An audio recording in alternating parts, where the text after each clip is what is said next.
perbincangan kita yang lepas, ya, kerana perbincangan kita yang lalu kita mengetahui iblis ini daripada sudut cara mempengaruhi kita adalah dia membentangkan 99 lorong dan jalan kebaikan sebelum dia menjunamkan kita ke arah satu kemaksiatan yang boleh menghanguskan 99 kebaikan yang telah kita lakukan. Okey, bab yang ke-7 ini adalah contoh kisah yang telah dibawakan oleh baginda Nabi Muhammad sallallahu alaihi wasallam. Assalamualaikum warahmatullahi wabarakatuh. Alhamdulillah wassalatu wassalamu ala Rasulillah wa ala alihi wa sahbihi wa mawalah. Alhamdulillahilladzi an'amana bi ni'matil iman wal islam wa nusalli wa nusallim ala khairil anam sayyidina wa maulana Muhammad wa ala alihi wa sahbihi wasallam. Allahumma aftah alaina futuhal arifin warzuqna fahman nabiyin wa ilhamal malaikatil muqarrabin birahmatika ya arhamar rahimin amin ya rabbal alamin. Semoga Allah membukakan pintu hati kita untuk melihat kebenaran dan juga hidayah, serta Allah rezekikan kepada kita untuk mentaatinya dan juga merezekikan kita untuk melihat keburukan itu satu kebatilan dan menjauhkan kita daripada mengikutinya ataupun terdorong dengan perkara-perkara tersebut. Amin ya rabbal alamin. Baik, tuan-tuan puan-puan, alhamdulillah kita kembali bersama kita membicarakan tentang belitan tipu daya iblis. Dan kita dah masuk ke bab yang ke-7 hari ini, insya-Allah saya jangkakan kita habis dah bahagian 1 ya. Okey, dan saya rasa sangat-sangat seronok ya bila kita mengkaji ini buku demi buku, dan saya rasa teruja juga bila Kak Salwa tadi announce banyak buku, Masya Allah. Saya rasa macam berada di universiti kembali. Ya. Kalau dulu pun banyak buku rujukan, satu kuliah ada 5-6 buah buku. Tapi Alhamdulillah ya, dengan keadaan yang berlaku pada hari ini, majlis-majlis ilmu agak tersebar dengan baik sekali. Saya kira kita banyak meneroka buku-buku dan juga kita membaca satu ilmu lah ataupun mengkaji, ya, kita ada peluang untuk belajar walaupun pada usia yang kita tak layak pun masuk ke universiti. So saya ucapkan tahniah. Baik, tuan-tuan dan puan-puan, kita pergi ke bab yang ke-7 dan ini adalah kesinambungan daripada perbincangan kita yang lepas, ya, kerana perbincangan kita yang lalu kita mengetahui iblis ini daripada sudut cara mempengaruhi kita adalah dia membentangkan 99 lorong dan jalan kebaikan sebelum dia menjunamkan kita ke arah satu kemaksiatan yang boleh menghanguskan 99 kebaikan yang telah kita lakukan. Okey, bab yang ke-7 ini adalah contoh kisah yang telah dibawakan oleh baginda Nabi Muhammad sallallahu alaihi wasallam. Sangat panjang, ya, kisah ini sangat panjang. Dan ini pada saya, kalau tuan-tuan puan-puan cuba selami, cuba bayangkan kita hidup pada zaman baginda Rasulullah sallallahu alaihi wasallam. Walaupun rasa macam tak layak kan, ya, tapi kita cuba bayangkan keadaan tersebut dan kita boleh memahami bahawa baginda Nabi Muhammad sallallahu alaihi wasallam nak kita betul-betul kenal siapa syaitan ni. Sampai dia ceritakan satu persatu, ya, saya bila tengok balik, bila baca balik, dia lebih daripada 30 poin, ya, 30 perkara yang dilakukan ataupun peristiwa tersebut. Maksudnya sangat panjang jalan itu, dan syaitan sangat bersabar. Itu dia punya kuncinya. Bersabar untuk menyesatkan abid. Ini kisah seorang abid yang derhaka. Baik, jadi seorang abid ini hidup pada dia bangsa keturunan Israel lah. Jadi memang kita tahu keturunan Israel ni dia banyak kisah. Nabi-nabi dan Rasul pun banyak diutuskan kepada mereka. Jadi ini kisah seorang abid yang sebahagian riwayat mengatakan nama dia Bishis, ya. Dan dinyatakan bahawa dia ini doanya sangat mujarab, mustajab. Ya, Allah akan dengar, Allah akan menjawab doa dia. Sebahagian riwayat, yang ini yang kita ambil daripada Imam Al-Jauzi, dia merupakan seorang abid yang disegani, yang sangat terkenal, ya, sebagai seorang insan yang alim, yang mempunyai maruah yang tinggi dan kehidupannya itu memang seolah-olah dipasrahkan, ya, diserahkan kepada Allah semata-mata. Okey, jadi tengok muka surat tu, saya 30, 31, 32, 33, insyaAllah. 34, 35, semua Jawi tu. Semua bahasa Arab. Okey, kita terus pergi ke muka surat 36. Bagi sesiapa yang ada buku tu, buka muka surat 36. Jadi kita lihat kronologi, ya, apa yang berlaku, dan puan-puan cuba catatkan poin-poin yang kita lihat bagaimana syaitan serta iblis ini dia mengambil peluang, ya, daripada keadaan tersebut. Okey. Jadi kisah ini dia adalah asbabun nuzul kepada surah Al-Hasyr ayat 16. Okey. Hadis ini diriwayatkan dalam gambaran di mana yang lain yang tadi saya sebut Bishis, ini gambaran yang lain yang kita akan bincangkan daripada Wahab bin Muhibbin bahawa ada seorang ahli abid yang beribadah di kalangan Bani Israel, dan dia orang yang paling taat, ya, paling dikenali tekun beribadah pada zamannya. So zamannya dialah yang paling popular daripada sudut keimanan. Ya.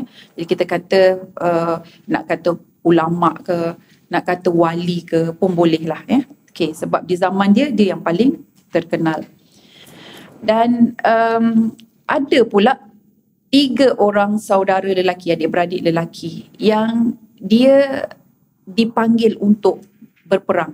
Maksudnya dia ada tanggungjawab, ya, terhadap negara, dia dipanggil untuk berperang, dan ada adik-beradik perempuan seorang. Jadi kat situ 4 beradik. Jadi 3 orang dipanggil perang, tinggal seorang perempuan. Jadi dia kata macam mana nak letak adik perempuan dia ni? Nak letak kat mana ni? Siapa yang nak jaga dia? Jadi itu baguslah nampak kelebihan dia bahawa lelaki pelindung kepada kaum wanita. Jadi fikir, maka diorang nampak Abid ini tadi. Abid ini adalah calon yang sesuai untuk menjaga adiknya, sebab orang yang dekat dengan Allah sudah tentu dia mempunyai tanggungjawab yang besar, ya, mempunyai amanah yang tinggi, dia boleh dipercayai, dia jujur, ya, dia tidak akan melakukan khianat dan sebagainya. Dan mereka bersepakat seterusnya mereka meninggalkan kepada lelaki tersebut. Tetapi Abid ini dia tak setuju pada asalnya. Dia kata tak nak sebab perempuan ini fitnah. Dia kata kalau ada perempuan ni maka fitnah akan terjadi. Dan kemudian dipujuk oleh 3 orang lelaki bersaudara itu.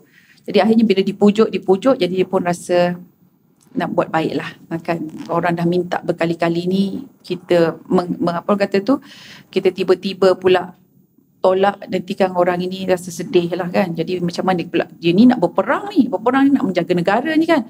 Aku ni khidmat apalah, okey, terima. So terima, tapi dengan syarat dia kata saya di lantai atas, awak di lantai bawah. Lantai tu maksudnya dia ada tingkat lah. Kan kita faham, ya, dia rumah-rumah ibadah ini dia bertingkat-tingkat. Jadi dia berada di tingkat atas, yang perempuan itu duduk di tingkat bawah. Dan kemudian bila sudah berlalu, maksudnya telah pergi lelaki itu, saudara dia, jadi dia kena jagalah kebajikan perempuan tu. Antara kebajikannya biasa adalah apa? Makanan. Ya. Jadi makan dia, dan kemudian dia letak di tingkat 2. Jadi bila nak bagi makanan tu, dia letak dekat tingkat 2. Dia tingkat atas. Dia tingkat 2, dia tingkat 1. Yang perempuan tu tingkat 1. So dia bagi ke tingkat 1. Jadi perempuan ni bila nak makan, dia kena keluar daripada bilik dia, pergilah ke ruang tingkat tersebut, ambil makanan. Jadi dia macam ada banyak stage. Okey. Dan kemudiannya syaitan ini, tengok cara syaitan, ya. Perempuan boleh catat dah ni. Poin yang pertama, apa syaitan buat? Syaitan dia sabar je menghadap ahli ibadah tu, kemudian dia kipas perasaan Abid ini rasa seronok melakukan kebaikan.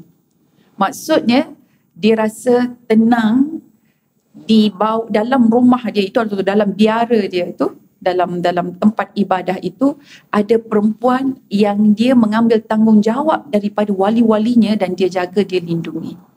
Dia dikipas, kipas ni macam bodek lah, tapi kita tak perasan, kita tak nampak. Kalau orang bodek kita boleh tolak je, tapi yang ini dia halus sangat, dia punya kipasan dia tu. Dan kemudian dalam masa yang sama, bila dia kipas, dia wujudkan rasa apa? Dia rasa risaulah kalau ada fitnah ni. Risaulah dia fitnah. Macam mana nak buat ni? Okay. So kalau boleh tak nak bagi perempuan itu dilihat oleh orang. Jadi kalau perempuan tu kerap keluar, apa jadi? Ramai orang nampak. So jadi dia kata apa? Nak mudahkan keadaan, daripada tingkat dia pergi ke bawah. Dialah pula yang pergi ke biara tersebut. Jadi pergi ke biara tu maksudnya pergi ke tempat kawasan ruang untuk kalau macam kita masjid ni, dekat pintu masjid lah. Dia bagi dekat pintu depan. So daripada makanan tu, daripada tingkat pergi ke pintu depan, dan daripada pintu depan dibawa pula ke pintu biliknya. Jadi dia dah pergi pula ke pintu biliknya. Sebab apa? Dua cara tu tadi. Dikipaskan dengan rasa, okey aku buat kebajikan. Yang kedua, perempuan ini fitnah. Perempuan ini fitnah, maka tak boleh bagi orang nampak. Nanti kan semua orang kata aku ni ada skandal pula dengan dia. Jadi dia ada rasa takut, ada rasa seronok. Dia ini psikologi tuan-tuan, masya-Allah, syaitan ni sangat pandai psikologi dia ya. Dia ada satu teori sebenarnya dalam psikologi, apabila kita nak memotivasikan seseorang atau kita nak membuat satu gelombang perubahan, dia kena ada dua. Dua ini, yang pertama buat rasa takut. Contoh, seorang lelaki kita nak suruh dia panjat gunung dapatkan emas. Gunung tau, bukan bukit. Panjat gunung, dapatkan emas dekat atas gunung tu. Maka kalau dia nampak emas, dia akan panjat tak? Mestilah panjat. Tapi kita nak cepat. Kalau nak cepat, kita kena wujudkan unsur benda yang menakutkan. Jadi yang menakutkan adalah contoh, ada harimau daripada belakang dia. Jadi perjalanan dia akan lagi cepat. So bukan sahaja kehendak dia nak, tapi nak cepat.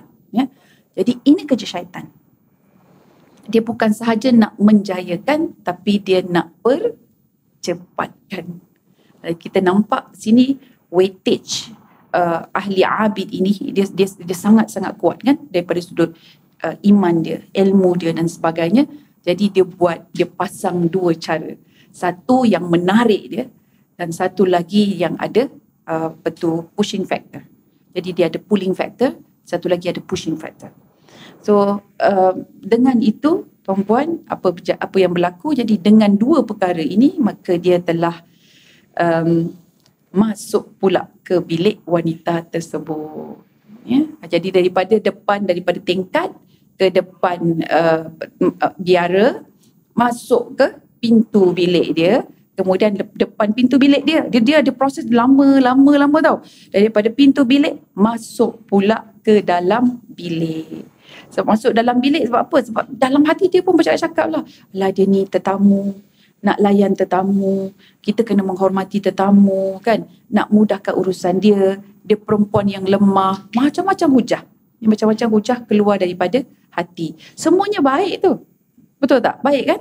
Kita nak mudahkan urusan orang, siap lagi ada dalil, yassir wala tu'assir kan. Jadi nak mudahkan urusan ini, jangan susah orang. Kemudian bila tengok nanti ada fitnah, kita tak boleh nak memulakan sesuatu fitnah ni. Jadi kita kena hijab dia. Kita jangan expose dia dan sebagainya. Semua ada dalil, semua ada fakta di dalam Al-Quran, di dalam rujukan-rujukan. Jadi sebab tu memanglah sebahagian ulama mengatakan bahawa kita sibuk baca Al-Quran, syaitan pun pandai baca Al-Quran. Syaitan kenal Allah, kita yang tak pernah nampak Allah Subhanahu wa Ta'ala. Jadi syaitan itu lebih akrab dengan Allah.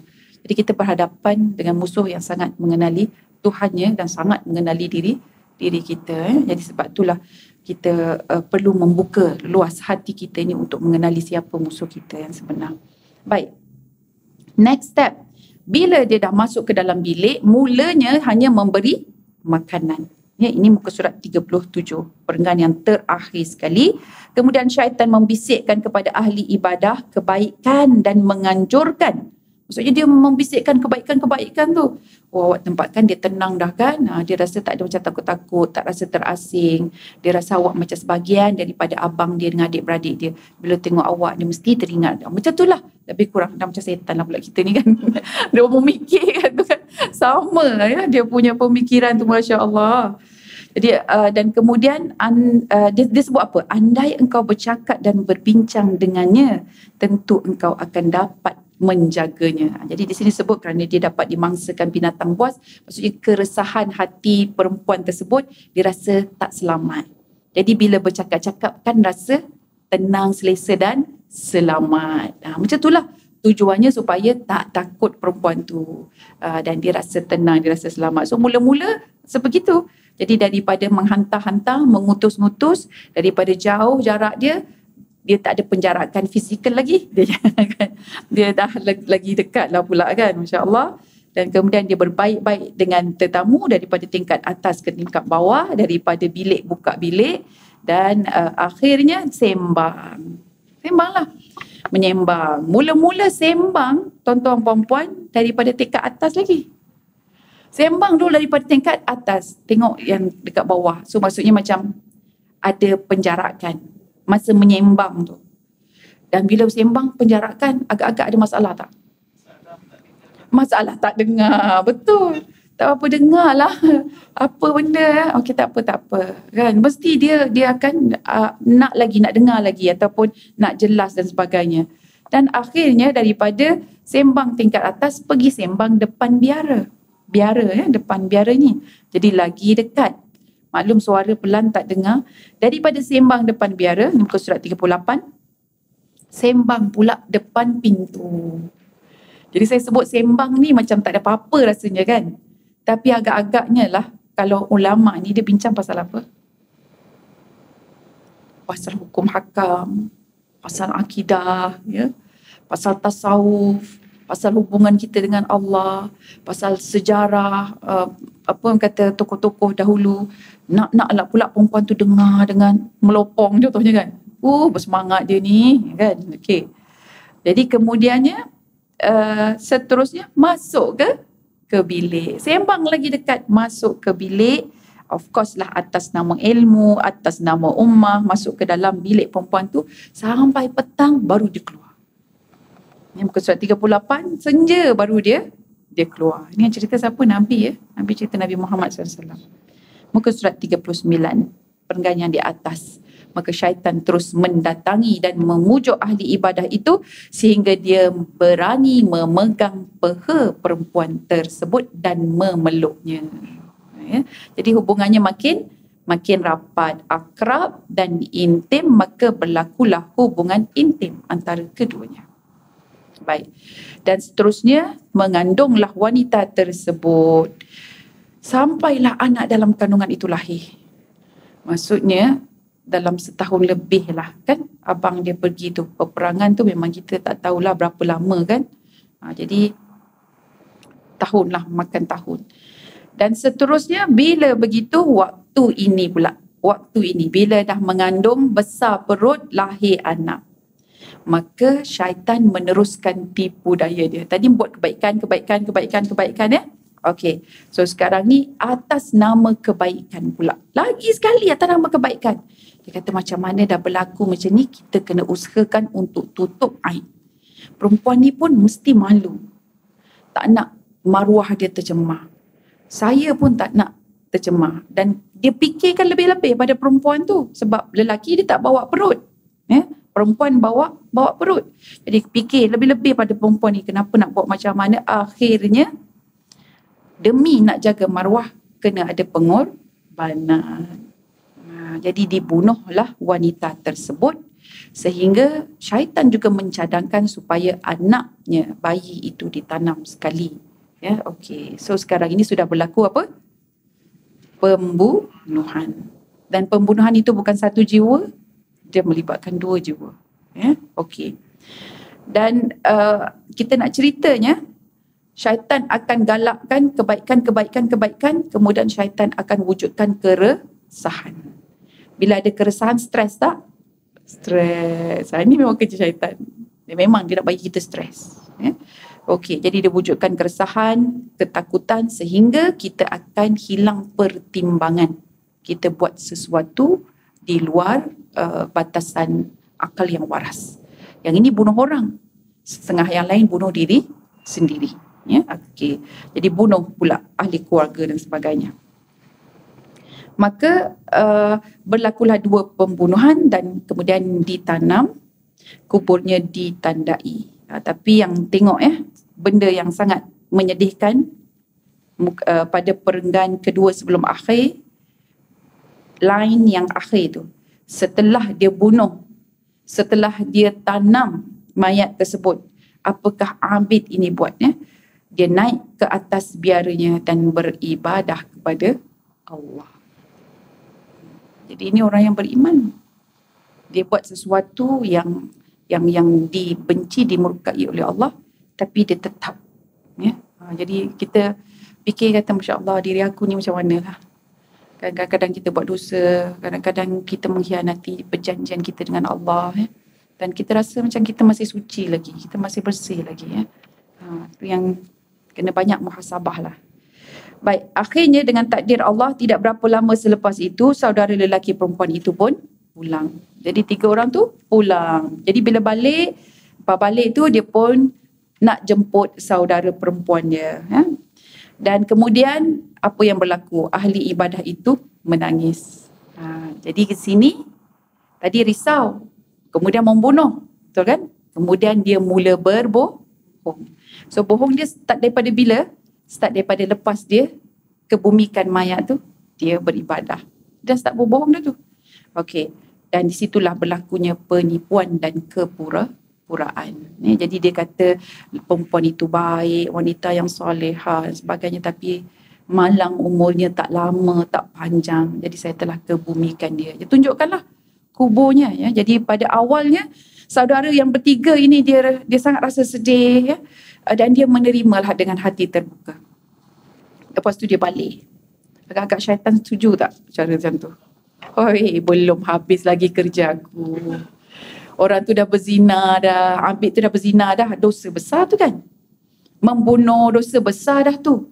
Menipu bermuka-muka dah dosa dah tu. Dia boleh relax dah ke? Okey, dah habislah kerja aku. Tidak. Belum habis lagi. Jadi apa sebenarnya syaitan nak cari? Ni kita sama-sama cari Kita sama-sama temui apa sebenarnya syaitan nak. Apa yang menjadi kepuasan pada dia. Kita dah buat dosa banyak dah ni kan, tapi dia tetap tak puas hati.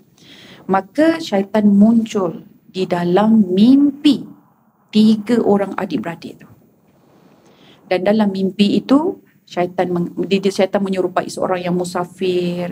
Dia tanya, kamu ini berapa orang adik-beradik? Jadi cakaplah ada 4 orang adik-beradik. Di mana yang perempuan tu? Kenapa tidak nampak, tak kelihatan? Mesti kamu rasa rindu. Macam itulah, sebab maklumlah dah bertahun tak jumpa adik kan. Balik-balik datang adik pula meninggal dunia. Jadi dia muncul dalam mimpi tu dan dimomok-momokkan rasa rindu dan sebagainya, dan dikatakan bahawa adik dia dah meninggal dunia sewaktu di dalam perlindungan so and so lah Abid ini. Jadi dia pun bagi idea. Dia kata mungkin lelaki itu tak boleh dipercayai. Dia wujudkan rasa syak wasangka. Dia kata tak boleh dipercayai. Mana-mana lelaki pun kalau nampak perempuan, adik perempuan kamu yang cantik itu, dia tak boleh nak lepas pandang. Mulalah kan. So akhirnya tuan-tuan perempuan, bila diorang bangun daripada tidur, bercerita, saling bercerita sesama adik-beradik ni. Dia kata dia pun mimpi yang samalah. Samalah, kenapa sama? Nampak? Kenapa sama tu? Itu rantaian network syaitan tu. Jadi dia sedang membelit kita dengan dia punya jalinan network. Dia ada perancangan dia, dan perancangan ni dalam bentuk logik fikiran. Kita fikir secara logik lah kan. Kita tinggalkan ni adik kita dengan dia pun lelaki biasa juga walaupun dia Abid. Jadi dia analisa semula. Dia start analisa semula 3 orang ini. Kemudian dia cuba bangkitkan sixth sense. Kenapa kita 3 mimpi sama-sama ni? Sixth sense. Kita kan dah berjuang untuk negara. Kita dah berkorban untuk negara. Kita rela ni untuk mati ni. Demi negara kita, demi agama kita. Mesti Allah akan menjaga kita dengan nama Allah tu. Allah akan melindungi kita. Dan Allah tidak akan menganiaya orang-orang yang zalim. Tantang kita terzalim. Sebab itulah kita sama-sama mimpi. Logik tak logik? Tu dah perangai setan lah tu kan. Dia idea tu Masya Allah, tuan-tuan perempuan. Dan kemudian jadi dia rasa apa? Ni firasat ni. Apa kata kita cek balik. Jadi 3 beradik itu pun bangun, jalan dan pergi berjumpa dengan Abid itu tadi. Dan mereka membuat keputusan lah bertindak untuk membongkar jenayah tahap VVIP. Okay. So kita translate bahasa-bahasa sekarang ni. Bila dah bongkar jenayah yang tahap-tahap gaban dia punya ni, okey, jadi kemudiannya Abid itu mengaku. Ya, jadi adalah sebahagian, kalau ikut riwayat tu macam ada cebisan bukti kain wanita tersebut. Ya, jadi bila dilihat, dia digali semula, memang ada bayi dan juga ada adik dia. Okey. Dan kemudian dia pun menuntut pengadilan. Adalah dia punya mahkamah keadilan dan sebagainya, muka surat 41. Dan dijatuhkan hukuman. Jadi dibuat pengadilan, ada pengakuan dan kemudian hukumannya adalah hukuman bunuh. Okey, maka terbunuhlah ahli ibadah tersebut, Abid itu. Okey, puas hati dah syaitan? Belum. So bukan terbunuhnya anak Adam itu dia punya matlamat, target dia, bukan. Okey, apa target dia? Baik. Dan syaitan sewaktu Abid itu terikat tangannya. Dan waktu dia hopeless. Syaitan menemuinya lantas berkata, orang yang hopeless ni, dia biasanya lah orang hopeless ni, dia pantang nampak peluang. Dan dia nampak, dia tahu dia dah salah, dia nak membebaskan diri dia. Dan peluang itu biasanya 2 je. Peluang syurga ataupun peluang neraka. 2 peluang je. Baik. Maka syaitan pun menghulur peluang dia. Dia pun cerita, dia kata sebenarnya akulah yang menggoda kau. Ya.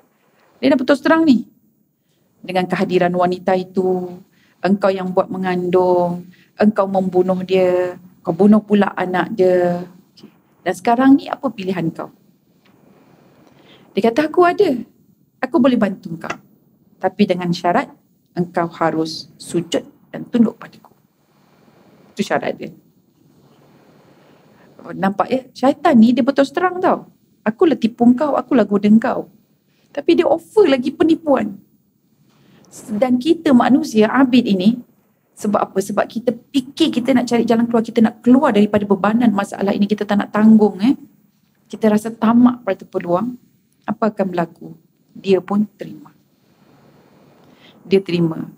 Dan syaitan ni menipu kan? Dia cakap, dia offer je. Yang kau ikut siapa suruh, dia kata. So, dia pun ikut, terima. Maka ahli ibadah itu menyatakan kekufurannya kepada Allah. Allahu Akbar. Ya. Baik. Dan kemudian syaitan laknatullah itu meninggalkannya begitu saja dan membiarkan orang menghukumnya, yakni menyalibnya. Dan kerana peristiwa ini, Allah mengingatkan kita dengan menurunkan ayat 16 surah Al-Hasyr. Okey, jadi ini asbabun nuzul turunnya surah Al-Hasyr ayat yang ke-16. Mari kita lihat apakah terjemahan, kalau ada ayat Al-Quran tu boleh buka. A'udzubillahi minasyaitonirrajim. Kamathalis syaitani idh qala lil insani kfur falamma kafara qala inni bari'um minka inni akhafullaha rabbal alamin. Sentap. Sangat sentap. Yang ke-16, Allah Subhanahu Wa Taala mengatakan kamasali.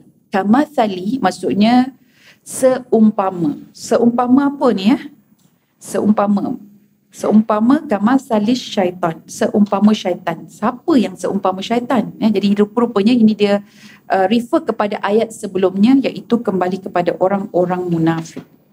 Jadi orang-orang yang munafik itu, dia sama pujukan mereka ni, pujukan munafik ini sama dengan pujukan syaitan. ketika dia berkata kepada manusia. Ni kisah ni lah. Apa yang dikatakan? Berlaku kufurlah engkau. Yang maksudnya, kau ikut aku je lah. Tak payah ikut Allah.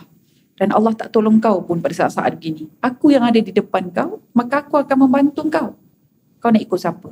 Nak ikut Allah yang tak kunjung tiba, atau kau ikut aku? Jadi dia pun kufur. Ya, bila dia kufur, maka dia kata apa? Apa kata syaitan? Syaitan sebut, qala inni bari'um minka.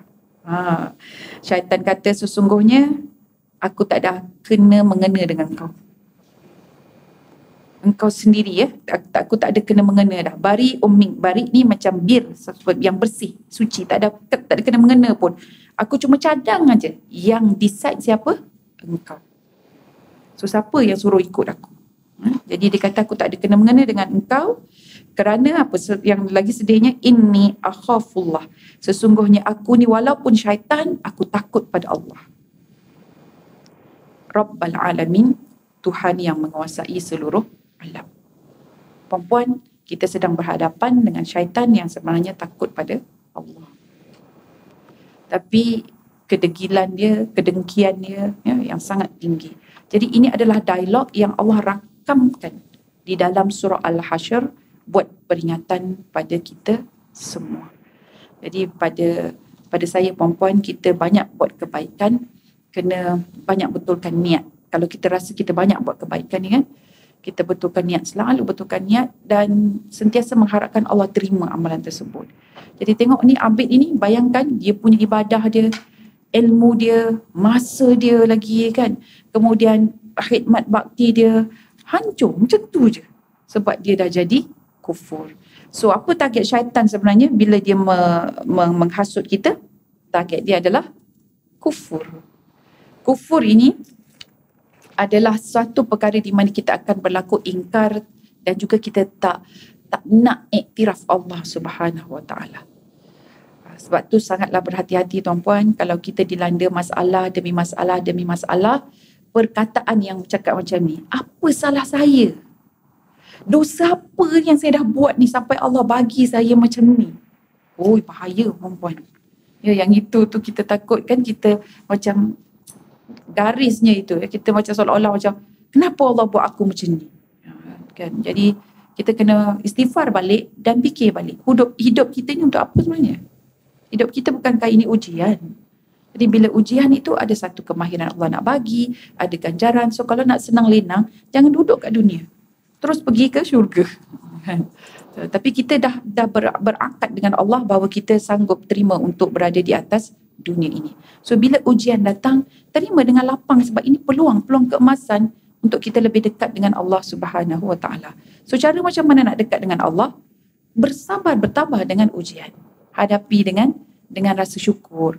Lihat dia punya kelebihan. Sebab Allah dah sebutkan dalam surah kemenangan itu, yang apabila iza ja'a nasrullah, kan, bila datang sesuatu kemenangan itu, Allah akan memberi satu bukaan yang sangat-sangat bagus. Dan juga al-insyirah, alam nashrah laka sadrak tu kan. Jadi Allah sebut inna ma'al usri yusra, fa inna ma'al usri yusra. Jadi dua kali kelebihan nikmat faedah yang Allah akan berikan pada kita. So kita percaya dengan Allah Subhanahu Wa Taala. Baik tuan-tuan perempuan, syarah dan tahqiq dia muka surat 42. Di sini dijelaskan bahawa, kita tengok analisa kembali kisah dia. Peringatan yang pertama, manusia yang berpegang teguh kepada sunnah baginda Nabi Muhammad SAW tidak akan mudah-mudah dihasut oleh hasutan syaitan dan iblis. Kerana apa? Kerana hati mereka itu menjadi kuat dan tidak mudah untuk dicerobohi oleh godaan syaitan. Jadi antara senjata kita nak melawan syaitan ini adalah kita kena amalkan sunnah Nabi Muhammad SAW. Baik, perempuan, cuba tengok balik cerita tadi. Apakah step pertama yang mereka tak ikut sunnah Nabi? Sunnah ini cara ya. Step pertama. Tak apa, saya tanya saya jawab. Step pertama yang tak ikut sunnah Nabi, meninggalkan adik dia dengan lelaki yang bukan mahram. Dia daripada awal lagi tu, so dia dah tak ikut dah peraturan Islam. Ya. Jadi kalau dia ikut peraturan tersebut, dia boleh pilih, dia cari perempuan-perempuan lain ke, kan, ibu-ibu angkat ke, apa ke, boleh pilih. Tapi dari awal lagi, the first step dia sudah silap. Jadi kalau kita nak kata ni adik-beradik dia punya angkara lah juga, kan, adik-beradik lelaki tu punya angkara juga. Okey, jadi sebab ialah kita tak ada wali dan sebagainya. Baik ya. Next adalah manakala manusia yang hanya mengikuti nafsunya tanpa ada apa-apa pegangan, maka manusia ini menjadi satu objek yang mudah untuk diperalatkan oleh syaitan. Kerana hati mereka mudah dicerobohi dan dikuasai oleh syaitan. Baik, macam mana tak nak ikut nafsu? Sebab nafsu ini kita punya keinginan, kan? Okey, tapi keinginan itu mesti kena ada filter. So filter dia, tuan-puan, ada dua. Pertama adalah innamal a'malu bin niat. Bukan innamal a'malu bin nafs. Setiap amalan itu bukan kerana nafsu, tapi setiap amalan itu kena dengan niat yang jelas. Apa matlamat kita? Bukan ikut selera kita, bukan ikut kita punya perasaan dan ikut nafsu kita. Yang kedua adalah caranya muhasabah. Bila dah buat tindakan, fikir balik. Allah terima tak ini sebagai satu ibadah? Ataupun ada unsur-unsur yang Allah akan tolak balik dan benda itu membawa padah pada diriku. Bukan ibadah tapi jadi padah pula pada diri sendiri. So dua perkara untuk kita mengawal nafsu kita. Niat yang jelas dan satu lagi muhasabah. So daripada sini kita lihat yang Abid ini tadi, niat dia, muhasabah dia, kan, macam muhasabah ni macam kurang, kan? Niat dia mungkin ada, oh saya nak yasir wala tu'asir, daripada tingkat pergi ke pintu daripada pintu bilik lah pula, kan. Jadi dia setiap amalan itu memang ada niat dia yang baik, tapi dia tidak bermuhasabah. Jadi muhasabah balik, apa implikasi dia, apa kesan dia ini, kan. Jadi kita kena ikuti. Memang Masya Allah kalau bab niat tu subhanallah akan ada lah, tapi bab muhasabah ni kita kurang. Jadi cubalah kita buat muhasabah balik, tengok balik. Lepas tu itu yang akan membawa kita istighfar, tuan-puan. Kita akan rasa tak ada apa-apa kita ni, buat baik apa pun tak ada apa. Ini semua milik Allah, ini semua kepunyaan Allah, kan. Jadi apa yang aku lakukan ni kalau Allah terima, sangat-sangatlah bermakna dalam diri kita. Lepas tu kalau kita rasa macam aku tetap memerlukan bantuan orang, itu menandakan bahawa lemahnya diri kita, kan. Di situ kita mohon lagi kepada Allah Subhanahu Wa Taala. Baik. Seterusnya adalah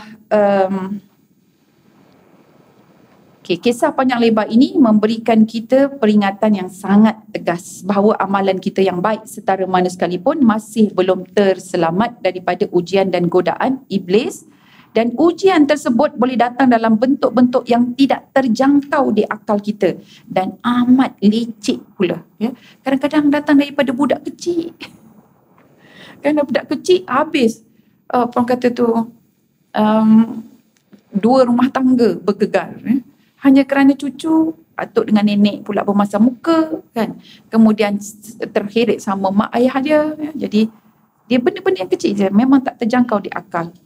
Kisah ini menunjukkan syaitan memujuk dengan berbekal perangkap kebaikan, iaitu berbuat baik dan pahala, namun sedang disasarkan kebaikan dan pahala itu kepada dosa.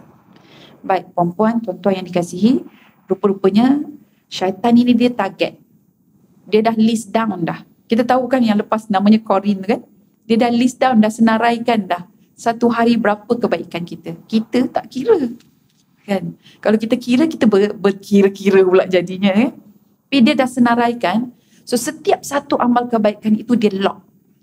Dia lock maksudnya dia masih lagi unfinished business. Selama mana dia tak hancurkan amalan kita. Jadi dia akan cari jalan supaya amalan-amalan itu being checked sebab dah selesai. Jadi sebab itulah Allah Subhanahu Wa Taala kata, bila satu amalan kebaikan, Allah bagi berapa pahala dia? 10. Jadi kerja dia orang berat sikit lah. Kerana kasih sayang dan juga rahmat daripada Allah Subhanahu Wa Taala. Ya. Baik. Next adalah, kerana itu kita perlu sentiasa tidak mendabik dada dengan ilmu dan amal yang dilakukan. Hanya ini kita say no to riak. No to riak ya. Malah sentiasa merendah diri dan memohon daripada Allah Subhanahu Wa Taala untuk istiqamah sehingga ke akhir hayat. Ya. Baginda Nabi Muhammad sallallahu alaihi wasallam bersabda dalam muka surat 43, Innal abda la ya'malu fima yaran nasu amala ahlil jannah wa innahu la min ahlin nar wa ya'malu fima yaran nasu amala ahlin nari wa huwa min ahlil jannah wa innamal a'malu bi khawatimiha. Sungguh ada seorang hamba ini yang menurut pandangan orang ramai mengamalkan amalan-amalan penghuni syurga. Jadi kita tengok, ya Allah, memanglah munawwar, mukanya bercahaya. Ini nampaklah dia ahli syurga di wajahnya kan. Namun berakhir menjadi penghuni neraka. Sebaliknya, ada seorang hamba yang menurut pandangan orang ramai melakukan amalan-amalan ahli neraka. Namun berakhir dengan menjadi penghuni syurga. Selalu kena kutuk, selalu kena maki. Nampak orang ni je neraka ni kan. Confirm. Kita kata rupa-rupanya Masya Allah, Allah sebut dia adalah akhir kematian dia itu, dia merupakan penghuni syurga.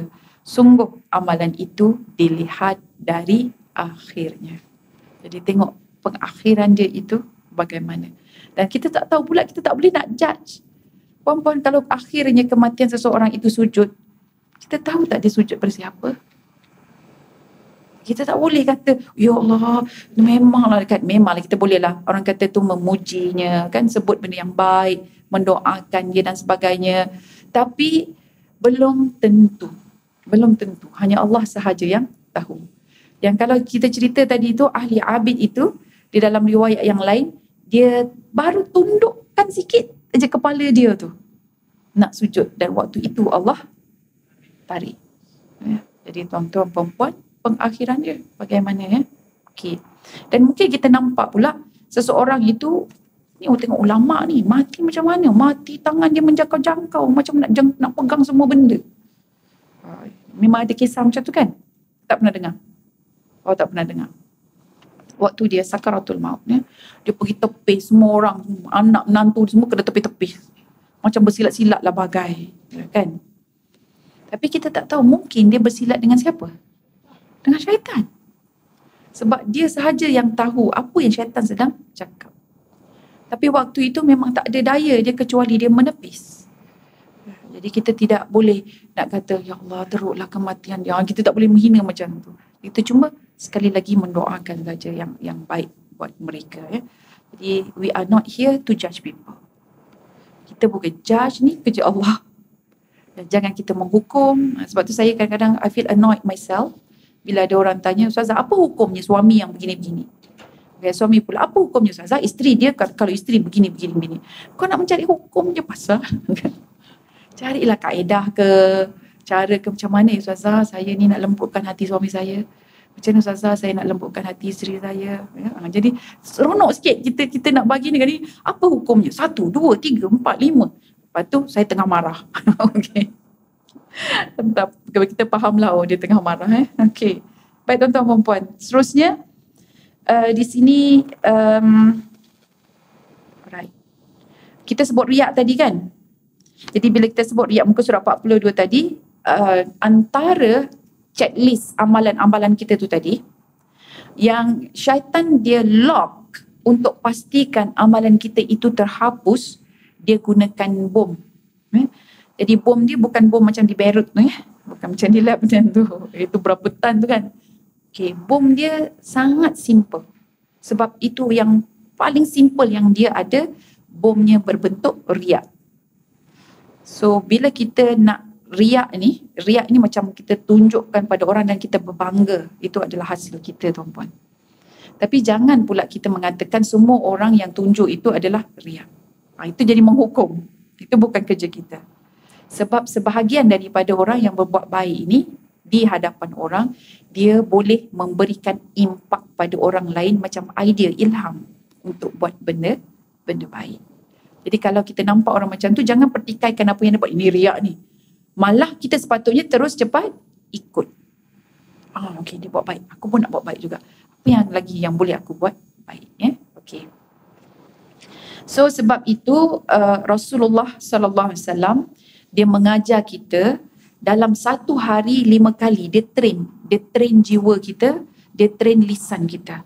Sebab bila lisan dan juga hati kita ini membawa kepada tingkah laku kita. Apa yang ditrain sewaktu dengar azan. Bila dengar azan tu kan, kita sambut kalimah azan pada setiap sentence itu dengan kalimah yang sama. Tapi apabila diajak kita untuk melakukan amal ibadah, kita akan jawab la haula wala quwata illa billah. Tak ada daya, tak ada upaya melainkan dengan Allah. So nak sedarkan diri kita itu supaya kita jangan riak. Pergi jalan, pergi masjid kan. Tu satu nikmat daripada Allah. Allah yang rezekikan tu. Jadi kita rasa bersyukur. Kata, ya Allah, aku berjalan pergi masjid ni. Tak ada daya, tak ada upaya. Ini semua adalah izin daripada-Mu ya Allah. Ada daripada kita? Tak ada.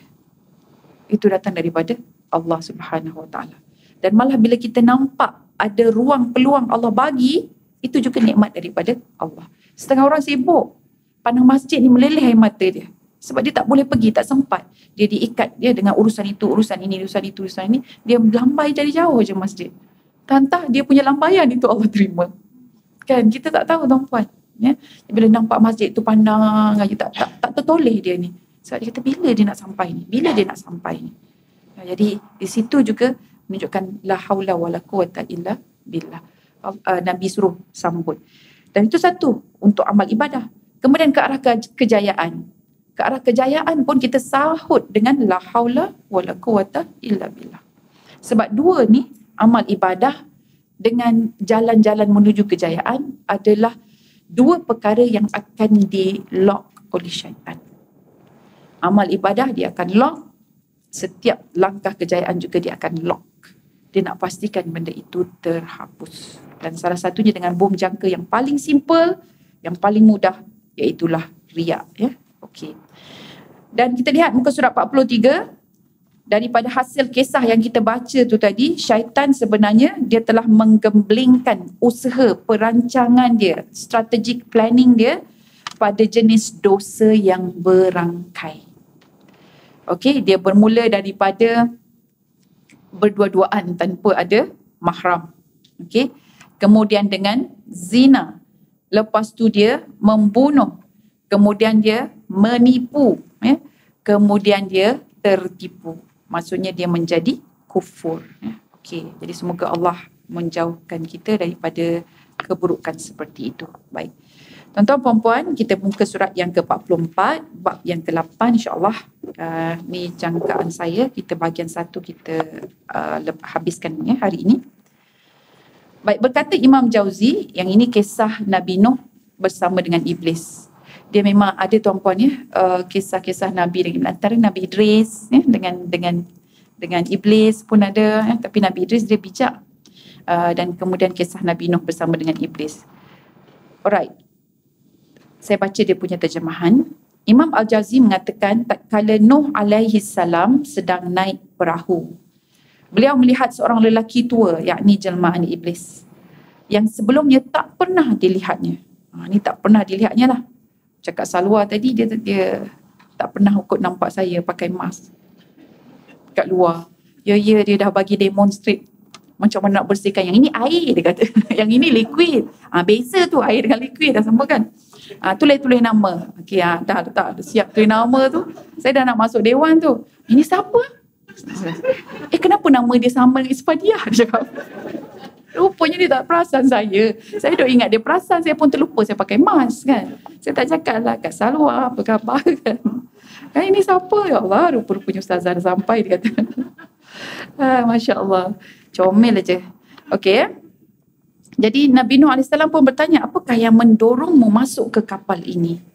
Dan orang tua itu menjawab, aku masuk ke mari untuk mengambil hati sahabat-sahabatmu besertaku supaya menyertai tim dia dan membiarkan jasadnya bersamamu. Masya Allah. Naik atas kapal tu, jasad aja duduk dengan, bukan mati, bukan ini bukan malaikatul maut, bukan. Maksudnya jasad saja. Nabi Nuh hanya nampak sahabat-sahabat dia pada jasad, tapi roh dia bersama dengan syaitan. Agaknya kenapa? Ni kapal yang terselamat tu kan. Sebab di matanya dia nampak banyak orang-orang kufur yang bergelimpangan termusnah. Apa hati dia ada? Oh, ria. Nasib aku ikut si Nuh ni. Kan? Itulah degil sangat. Ni padan muka dia orang semua. Jadi itu benda yang paling mudah. Tu bom jangka yang paling mudah dipasang oleh iblis dan syaitan. Maka Nabi Nuh AS membalas, keluarlah wahai musuh Allah. Dia takutkan Allah, tapi dia adalah musuh Allah. Iblis berkata, aku akan merosakkan manusia dengan 5 perkara. Tengok angkuhnya dia. Dan aku akan memberitahumu 3 daripadanya. Dia kata dia ada 5 perkara yang boleh musnahkan kita. Dan dia akan sebut 3 daripadanya. Dan aku tidak akan sama sekali memberitahu 2 yang lainnya. Dan kemudian Allah mewahyukan kepada Nabi Nuh AS, jangan terima offer dia. Nampak? Syaitan punya offer jangan terima walaupun sikit. 3 tu tolak, kita nak 2. Macam itulah. Maka iblis pun menjawab. Sebab itu wahyu daripada Allah, maka dia kata dengan 2 perkara itu aku merosakkan manusia, ya, dan keduanya, ya, apakah dia? Dan keduanya tidak akan pernah berdusta. Jadi ini adalah 2 weapon yang digunakan oleh syaitan selain daripada saya sebut bom jangka tu tadi kan, apa benda dia? Iaitulah tamak dan juga dengki. Jadi 2 benda ini dia merupakan satu jarum yang sangat halus yang mudah sekali diterima oleh manusia. Hatta para pengikut Nabi juga. Yang berada di dalam kapal Nabi Nuh. Dia gunakan 2 benda ni saja. Satu tamak, satu dengki. So tak fahamlah, kita ni tak tamak rasanya, dengki pun tak kita rasa kan. Belum tentu kita selamat. Cuba tengok sini. Kerana dengkilah aku dilaknat dan aku menjadi syaitan yang terkutuk. So syaitan ni, iblis ni, dia dengki dengan siapa? Dengan Nabi Adam. Dengan anak Adam keseluruhannya. So kadang-kadang diorang yang selamat itu, dia pun boleh dengki sesama dia. Tengok siapa yang paling rapat dengan Nabi Nuh. Kenapa pula aku ni Nabi Nuh tak tanya, tak cerita. Kan Nabi Nuh kan dia ada kawan-kawan yang akrab, tak silap saya 7 orang. Kawan-kawan yang akrab, dan kemudian daripada 7 orang ini, 3 daripadanya dibuat berhala. Itu sampai kemudianlah kepada zaman Nabi Muhammad SAW, berhala itu dipegang dan disembah. Jadi dia asalnya daripada orang yang soleh zaman Nabi Nuh. Baik. Kemudian kerana dengki aku dilaknat dan aku menjadi syaitan yang terkutuk, dan kerana tamak aku memberi kesempatan kepada Adam alaihissalam, lalu aku menggodanya sehingga dia dikeluarkan daripada syurga. Baik perempuan, apa yang tamaknya Nabi Adam ni? Dia sebab dia nak duduk di syurga. Dia tahu pergi ke bumi ini adalah satu kehidupan yang sangat membebankan dan susah serta payah. Jadi bila dia dapat tawaran makan buah khuldi tu, yang dia pun macam, kan Allah kata ini buah terlarang. Itulah sebab, kata syaitan tu kan. Terlarang kerana engkau ni untuk bumi. Kau ni dicipta untuk ke bumi.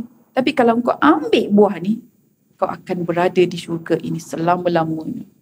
Dan dia pun subscribe to the promise. Dia pun ambil, dia makan. Rupanya lagi cepat turun ke bumi. Jadi tuan-tuan perempuan yang nak tunjukkan bahawa tamak kita ini, kita rasa macam, cukuplah, nak lagilah. Sehingga kita terlupa matlamat yang sebenar. Tapi kalau kita recall balik, dia ingat, okay, what is the purpose of my creation? For this earth. Jadi kat situ kita akan rasa. So kalau sekarang ni, what is the purpose of your creation? Ni temporary world. So I'm going to the everlasting ni pula. Tapi saya kena accomplish my assignment. Jadi dengan itu kita akan sentiasa boleh fikirkan balik niat kita. Niat aku ni kerana Allah kan. Jadi memang dia panjanglah dia punya network dia tu. Tapi insya-Allah itulah perkara yang boleh memegang kita ya. Baik. Dan syarah dan tahqiq dia ada 2 perkara yang boleh merosakkan dan menjahanamkan manusia ke arah lembah kejahatan, iaitulah tamak dan juga dengki. Okey. Dan ini diberitahu sendiri oleh syaitan kepada Nabi Nuh alaihissalam ketika peristiwa azab banjir besar yang ditimpakan oleh Allah Subhanahu Wa Taala kepada umat Nabi Nuh kerana keengganan dan kesombongan dalam menerima dakwah yang dibawakan oleh Nabi Nuh alaihissalam selama berapa tahun puan-puan? 950 tahun, ya. Jadi Allah telah menimpakan ke atas umat Nabi Nuh alaihissalam banjir yang amat besar dan dahsyat sehingga menenggelamkan seluruh umatnya, termasuklah isteri Nabi Nuh dan anaknya. Dan kisah ini dinukilkan sendiri di dalam Al-Quran. Baik. Maksud tamak adalah kehendak yang melampau-lampau sehingga sanggup mengetepikan hukum hakam. Ya. Okey, kita rasa macam alah orang ni hulu sikit je. Itu rasuah tu. Contoh ya. Jadi syaitan telah menusukkan jarum halus iaitu tamak kepada Nabi Adam alaihissalam sehingga sanggup melanggar perintah Allah Subhanahu Wa Taala. Jadi kisah Adam alaihissalam dan iblis ada disebutkan dalam surah Al-Baqarah. Baik, hasad dengki bermaksud seseorang yang mencemburui dan menginginkan keruntuhan dan kehancuran nikmat yang dimiliki oleh seseorang lainnya. Ada ditimpa musibah lah jiran kita tu, leganya rasa puas. Tiba-tiba lah pula kan. Itu ada rasa hasad dan dengki. Tapi ada satu sifat ni, dia macam dengki macam hasad. Tapi dia bukan hasad dan dengki. Nama dia ghibtah. Ya. Ghibtah ni bermaksud iri hati tapi pada perkara yang dikurniakan oleh Allah dan dia nak macam tu juga. Jadi dengan kata lain, ghibtah ini adalah motivasi dan inspirasi. Dia inspired by other people. Dia terinspirasi dengan apa yang dianugerahkan oleh Allah dan dia nampak ini merupakan satu teladan yang sangat baik. Dan dia sebut kalau aku tak jadi macam dia, aku akan jadi orang yang merugi. Yang ini bagus. Yang ini dipuji oleh Islam. Jadi Masya Allah tengok ya, Allah dia menghalang kita sesuatu, Allah always give us alternative. Dia bagi kita pilihan. So tamak tak boleh, dengki tak boleh, tapi ghibtah boleh. Ya, jadi itu cara kita mengawal nafsu kita. Jadi hukumnya harus jika berkaitan dengan urusan dunia sehingga jatuh kepada hukum sunat jika dia berkaitan dengan hal-hal ibadah. So kalau misal kata nak sedekah baik kan, bagus, kita tengok siapa di kalangan masyarakat kita dekat USJ ni yang boleh kita ikut. So kita angkat dia jadi teladan kita, senyap-senyap kita admire dia. So benda ini adalah harus hukumnya. Malah kalau dalam bab amal ibadah, kita tengok mungkin imam ke, Tok Imam ke, Tok Bilal ke, ustaz-ustaz ke kan, tengok ibadah dia begini kan. Jadi kita rasa macam bestnya nak ikut. Yang ini hukumnya boleh jadi sunat. Jadi dia boleh naik sampai ke layer tersebut lah, which is sangat-sangat bagus ya. Okey. Baik, sebelum berakhir saya nak kongsikan apa kata seorang ulama yang bernama Abu Lais As-Samarkandi tentang tipu daya syaitan. Baik, tipu daya syaitan ini ya, dia mempunyai 4 kategori. Tadi kita tahu dah senjata-senjata dia kan. Tapi tipu daya syaitan ini dia datang dalam 4 bentuk. Tapi semuanya dia datang daripada syaitan. Jadi syaitan ni dia ada macam rangkaian dia. Jadi rangkaian yang pertama adalah dunia. Jadi dunia keseluruhannya ini, selok beloknya tu, dia dalam genggaman syaitan. Dia tahu, dia study. Dia ada orang yang berpengalaman yang hidup pada zaman Nabi Adam sampai sekarang tak mati-mati lagi. Ya? Okey. Jadi dia ada rujukan besar dia.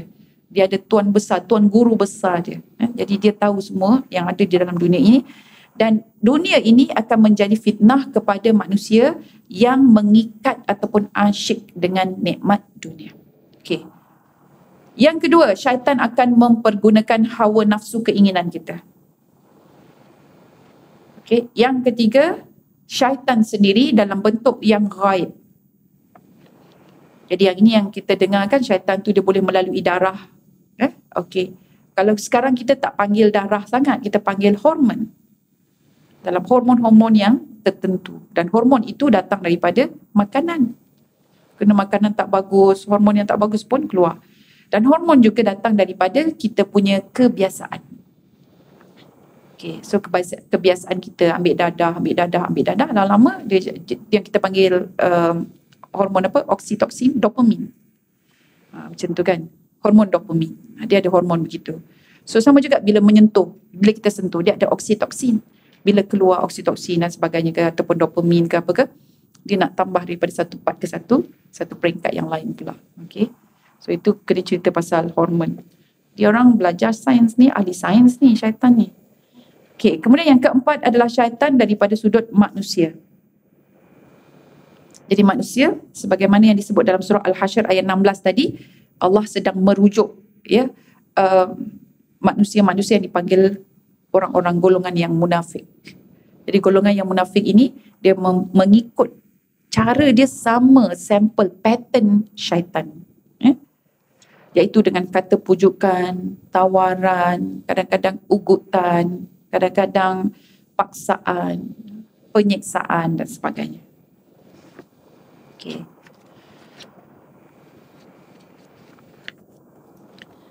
Akhir sekali tuan-puan, saya bentangkan dalam kitab Mukhtasar Minhajul Qasidin, Ibnu Qudamah Al-Maqdisi. Dia menyatakan bahawa syaitan ini, dia bila nak masuk dalam hati kita, dia akan menggunakan 10 pintu. Jadi dia akan berusaha untuk mengasap 10 pintu besar ini. Jadi pintu ini memang pintu yang akses yang sangat-sangat digunakan, sangat-sangat licik digunakan oleh syaitan. Okey.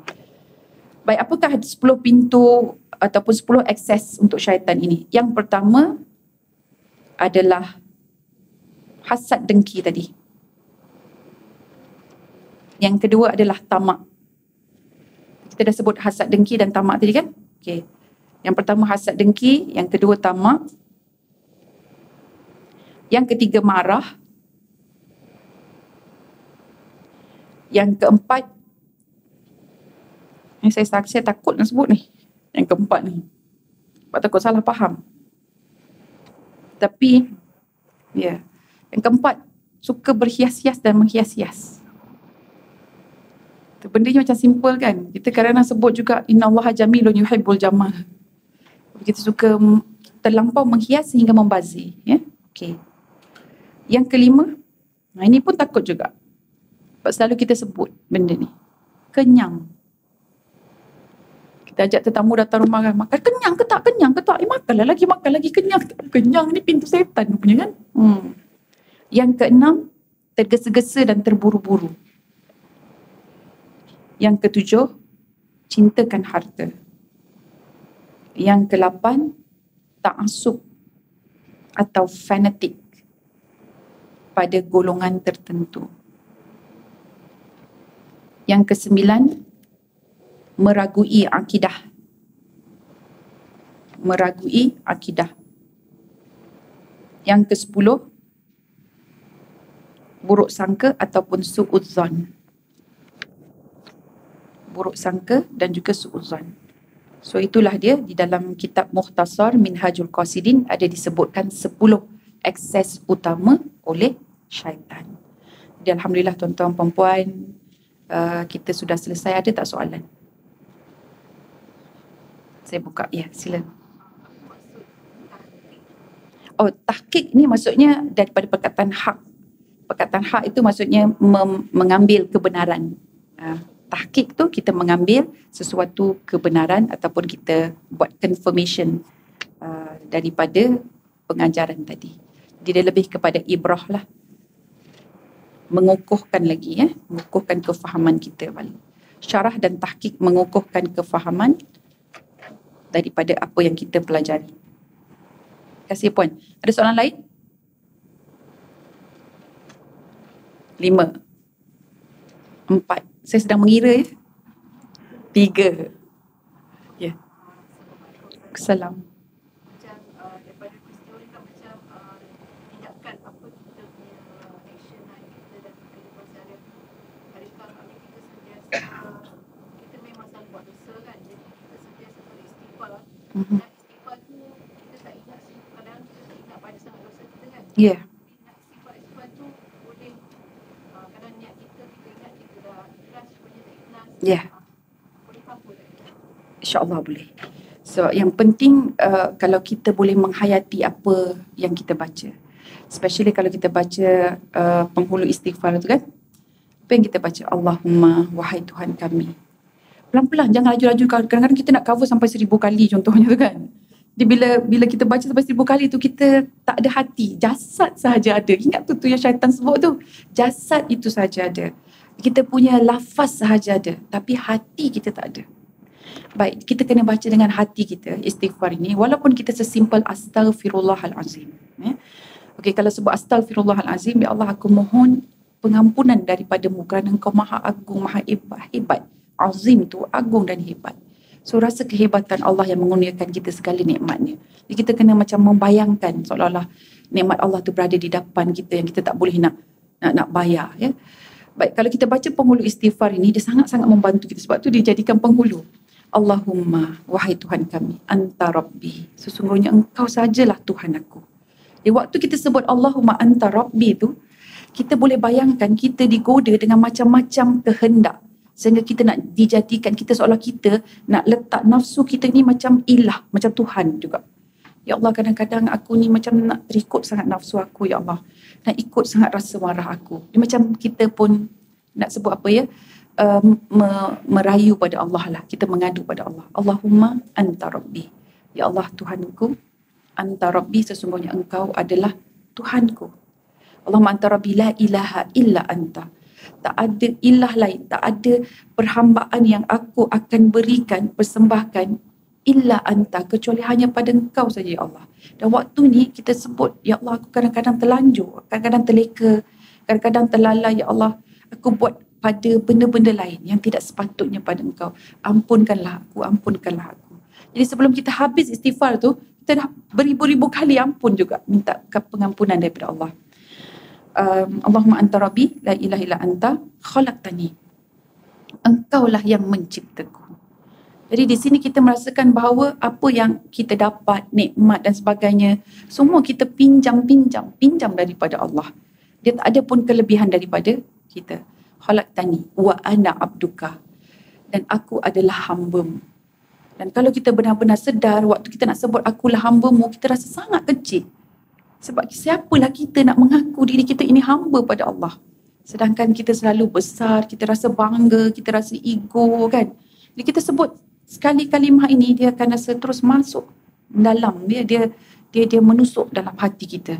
Sampai kadang air mata kita keluar, kita tak sedar. Walaupun hanya satu ayat. Walaupun kadang-kadang sekali saja. Baik, Allahumma anta rabbi la ilaha illa anta khalaqtani wa ana abduka wa ana ala ahdika.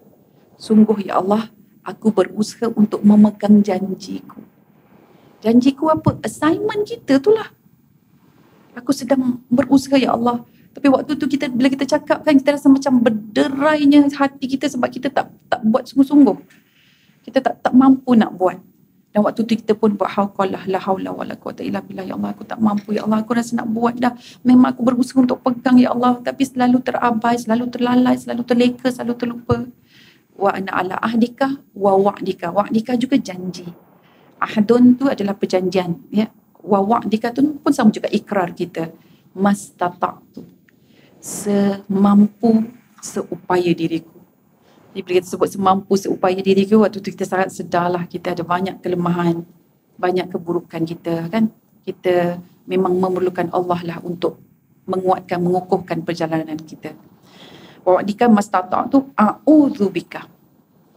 Yang ni best. Ya Allah, lindungi diriku ini min syarri ma sana'tu. Daripada setiap keburukan yang aku sendiri lakukan. Min syarri ma sana'tu. Abu ulaka binikmatika alayya. Aku sering maksudnya kita berpaling dengan nikmat-nikmat yang Allah berikan. Aku ni sering mengingkari nikmat yang Engkau beri. Wa abu'u bidzambi. Dan aku seolah-olah macam rasa seronok dengan melakukan dosa pula terhadapmu. Wa abu'u bidzambik. Kemudian apa ya? Ulaka binikmatika alayya wa abu'u laka binikmatika alayya wa abu'u bidzambik faghfirli. Maka ampunkanlah diriku. Jadi bila kita faham tu dengan penuh tu, kita rasa macam dia itulah sangat membantu kita. Jadi that is actually kita considered as kita punya shield. Jadi hati kita itu dia memang dah Allah akan lindungi kita sebab kita bagi, kita rafakkan hati kita itu semata-mata kepada Allah. Tapi dia sekejap tu je lah, lepas tu nanti dia buat lagi. Jadi that moment saja bila kita baca istighfar tu dia akan terjaga. Tapi selepas tu sebab sifat hati tu berbolak balik, kan, terbolak balik. Jadi sebab itulah istighfar. Nabi pun satu hari istighfar tak pernah kurang daripada 70 kali, tak kurang. Kita 7 kali dah tidur kan. Jadi situlah insya-Allah tak. Amin. Jadi kita berusahalah tuan-puan ya supaya kita menghayati dan juga Allah membantu kita untuk berhadapan dengan musuh Allah, juga musuh kita syaitan ya, yang dilaknat oleh Allah.